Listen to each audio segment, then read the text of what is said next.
আপনি এমন একটা দেশে বাস করেন যেখানে ঘর থেকে বের হলে নিরাপত্তা নাই, খাবার খাইতে গেলে সেখানে ভেজাল, আবার সেই খাবারগুলো কিনতে গেলে দামের ঊর্ধ্বগতি, আবার কিনতে যাওয়ার জন্য যে যানবাহনে যাবেন 5 মিনিটের রাস্তা 1 ঘন্টা লাগে। গুম খুন মারামারি নাই, বিচার নাই, আইন শৃঙ্খলা। দুইজনে যদি সেই দেশ নিয়ে কথা বলতে যান, দুইজনই দেখবেন দেশ নিয়ে দুই একটা গালি দিয়ে ফেলছে। ঠিক তখনই বিশ্বের কোনো এক কোনায় যদি আপনার দেশটাকে কেউ রিপ্রেজেন্ট করে, তখন গর্বে আপনার বুকটাই ভরে যায়, আপনিই প্রাউড ফিল করেন, আপনারই গুজবাম্প হয় এবং আপনি ইন্ডিকেট করে দেখান ওই যে আমার দেশটাকে রিপ্রেজেন্ট করতেছে।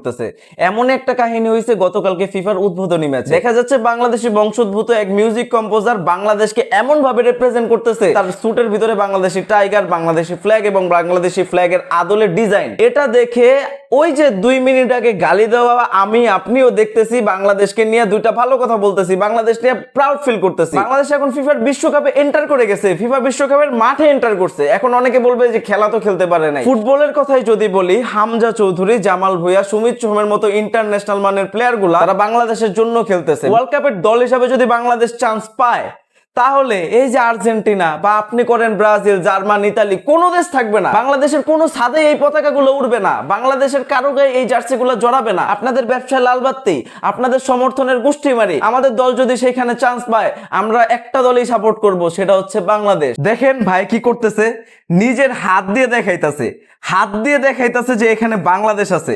এইসব জিনিসগুলো দেখলে যে কি ভাল লাগে ভাই, বাংলাদেশকে কোথায় গিয়ে রিপ্রেজেন্ট করতেছে ভাই।